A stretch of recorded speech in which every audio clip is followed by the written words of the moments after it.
Hello बच्चों, क्या हाल चाल? बढ़िया एकदम। So very good evening to all of you my dear students.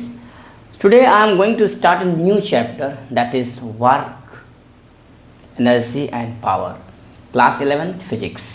बच्चों, आज हम स्टार्ट करने जा रहे हैं वर्क, एनर्जी और पावर का चैप्टर, जो कि बड़ा ही इम्पोर्टेंट और बड़ा ही इंटरेस्टिंग चैप्टर है। तो बच्चों, हम बात करने जा रहे हैं वर्क के बारे में कि वर्क क्या होता है। बच्चों, हेडिंग लगाएंगे वर्क। वर्क बच्चों, वर्क बेसिकली, वर्क जो होता है it is a scalar product, it is a scalar product of force vector and displacement vector.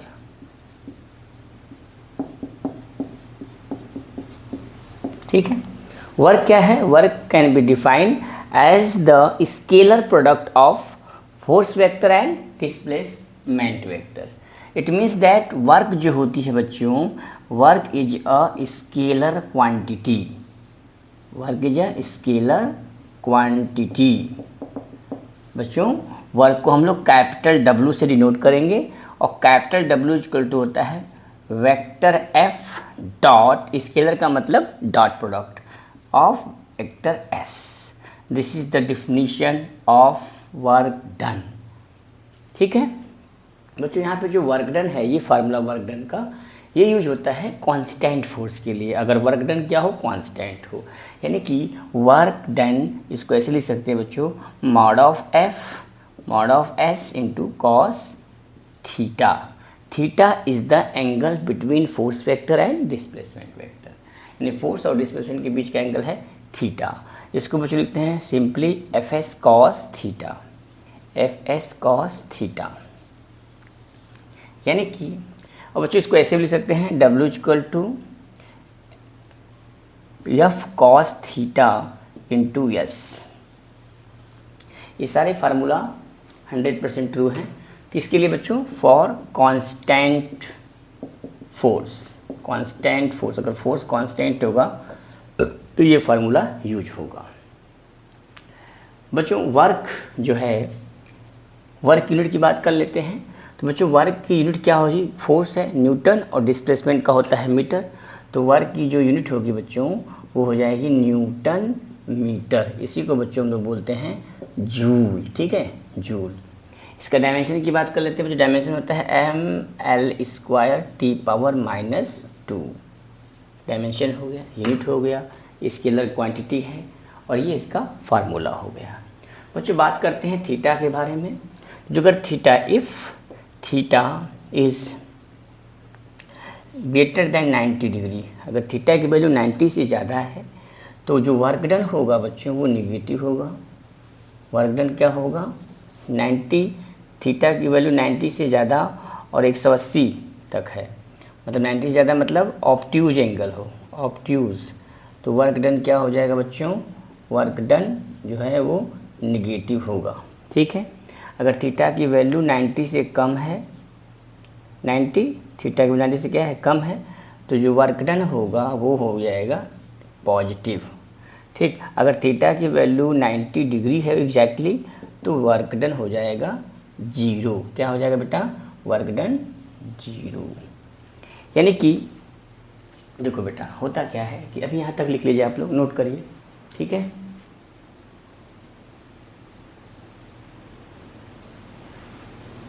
यहाँ तक नोट करिए आप लोग। ठीक है, ये वर्क के बारे में बात हो गई बच्चों। वर्क क्या होता है? वर्क एक स्केलर प्रोडक्ट है force vector and displacement vector. चलो बच्चों, तो अब हम बात करने जा रहे हैं कि वर्क जो है, जैसे मान लीजिए कॉन्सेप्ट समझते हैं फार्मूला एग्जांपल से। जैसे ये ब्लॉक है, इस पर एक ब्लॉक है m मास का, इस पर हमने एक फोर्स लगाया F, और ये बॉडी जो है डिस्प्लेस हुई S, और यहाँ फोर्स वही रहेगा, मास वही रहेगा, बॉडी का मास तो चेंज होगा नहीं। तो बच्चों, ये जो डिस्प्लेसमेंट हो रहा है इस न्यू फोर्स को लगाने से, फोर्स और direction in the direction of force, so work done हो जाएगा बच्चों एफ एस, क्योंकि यहाँ पे जिस डायरेक्शन में फोर्स लगा है उसी डायरेक्शन में डिस्प्लेसमेंट हो रहा है बॉडी का, ठीक है। तो इसको बोलेंगे एफ एस। यहाँ पे जो वर्क डन होगा वो क्या होगा, पॉजिटिव होगा, ठीक है बच्चों। अच्छा, जैसे मान लीजिए ये एक ब्लॉक है, ये एम मास का एक ब्लॉक है और यहाँ पर एक लगा है फोर्स एफ और बॉडी जो है डिस्प्लेस हुई यहाँ पे। लीजिए क्वेश्चन समझते हैं। 2 किलोग्राम का ब्लॉक है, ठीक है, और एक लगा है फोर्स जो है आपका 10 न्यूटन का फोर्स लगा है। बॉडी डिस्प्लेस हुई 5 मीटर। तो work done by applied force, इसको बोलते हैं बच्चों applied force. Work done by मतलब work done by applied force, work done by gravitational force, work done by normal force, work done by tension force, work done by net force, ठीक है। तो यहाँ पे पूछ रहा है work done by applied force कितना हो जाएगा। बॉडी डिस्प्लेस हुई 5 मीटर। अब इस बच्चों ये एंगल मान लीजिए थीटा है, 30 डिग्री पर फोर्स लगा है, तो इस डायरेक्शन में लेंगे बच्चों डिस्प्लेसमेंट की डायरेक्शन में लेंगे, क्या हो जाएगा 10 cos 30, इसके परपेंडिकुलर में हो जाएगा 10 sin 30 डिग्री। बच्चों जो डिस्प्लेसमेंट के परपेंडिकुलर जो ये फोर्स लगा है इसकी वैल्यू 0 हो जाएगी। जो डिस्प्लेसमेंट की डायरेक्शन में लगा है उसी डिस्प्लेसमेंट को कंसिडर करेंगे, तो वर्क इक्वल टू हो जाएगा force in the direction of displacement. Force का वो कंपोनेंट लेना है, फोर्स का वो कंपोनेंट लेना है जो डिस्प्लेसमेंट की डायरेक्शन में हो, यानी force in the direction of displacement into force. Work is defined force in the direction of displacement, in the direction of displacement multiplied by displacement, ठीक है बच्चों। तो क्या करेंगे कि force in the direction of वो कंपोनेंट लेना जो फोर्स की डायरेक्शन में 10 cos 30 इंटू मल्टीप्लाइड करें 5, 10 cos 30 की वैल्यू बच्चों √3 होती है इंटू 5, 2 5 10, 5 5 25 √3 जूल आ जाएगा। कितना आ जाएगा बच्चों, जूल, ठीक है। तो इस तरह से हम लोग जो है वर्क डन को कैलकुलेट करते हैं, ठीक है बेटा। चलो आगे बात करते हैं, एक और सवाल लेते हैं, क्वेश्चन करते हैं कांस्टेंट फोर्स का। ये फार्मूला कब यूज करेंगे बच्चों, जब वर्क डन क्या हो, कांस्टेंट हो। वर्क डन जब कांस्टेंट हो। चलिए क्वेश्चन और देखते हैं। मान लीजिए हमें एक क्वेश्चन दिया,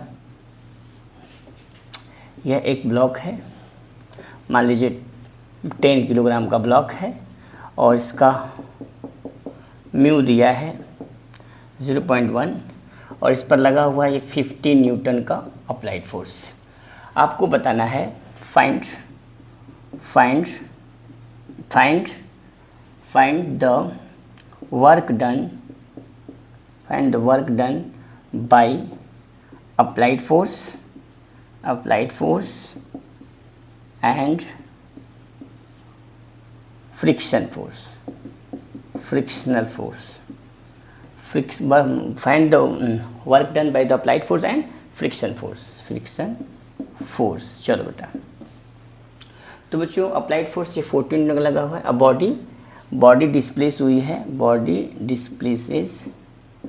डिस्प्लेसेस 5 मीटर, ठीक है। बॉडी का डिस्प्लेसमेंट हुआ है 5 मीटर।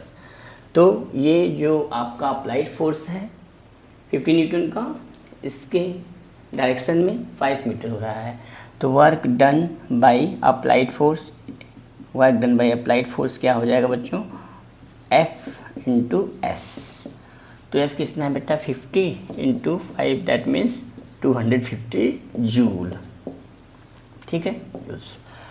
अच्छा बच्चों, वर्क डन बाय हम निकालेंगे, पहले फ्रिक्शनल फोर्स निकालते हैं। फ्रिक्शनल फोर्स इधर लगेगा क्योंकि बॉडी इधर मोशन कर रही है, तो एफ लिमिटिंग निकाल लेते हैं। एफ लिमिटिंग क्या होता है बच्चों, एफ लिमिटिंग होता है म्यू इंटू एन, ठीक है। म्यू की वैल्यू दी है 0.1 इंटू एन। एन क्या होता है बच्चों, इसकी फोर्स में एन होता है ऊपर की तरफ और नीचे लगता है 10 इंटू जी का मतलब 10 खत्म एंड 10 न्यूटन, ठीक।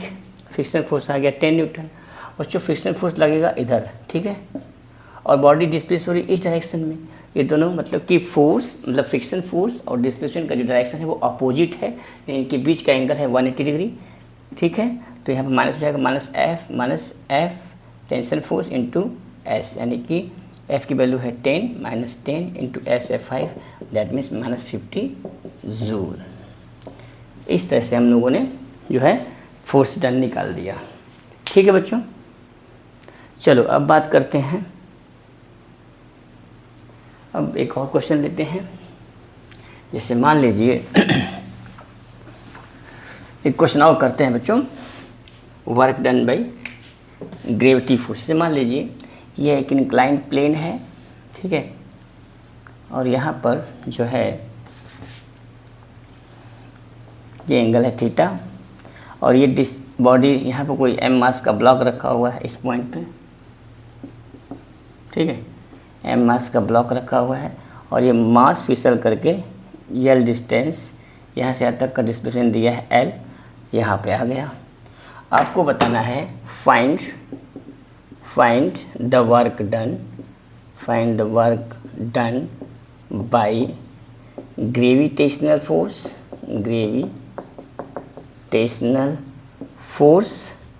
And normal force. Find the work done by gravitational force and normal force. Normal reaction या नॉर्मल फोर्स बोल सकते हैं, एज यू विश, ठीक है। अच्छा बच्चों, यहाँ पे ध्यान देखते हैं, इससे पहले नॉर्मल फोर्स देखते हैं। तो नॉर्मल फोर्स कितना है? नॉर्मल फोर्स जो है वो ये देखो डिस्प्लेसमेंट, ये सरफेस है, तो इस बॉडी के परपेंडिकुलर ये आएगा आपका नॉर्मल फोर्स एन, और इनके बीच का एंगल है बच्चों 90, यानी डिस्प्लेसमेंट और फोर्स के बीच का जब अगर डिस्प्लेसमेंट 90 डिग्री हो तो वर्क डन बच्चों आता है 0। क्या आता है? 0।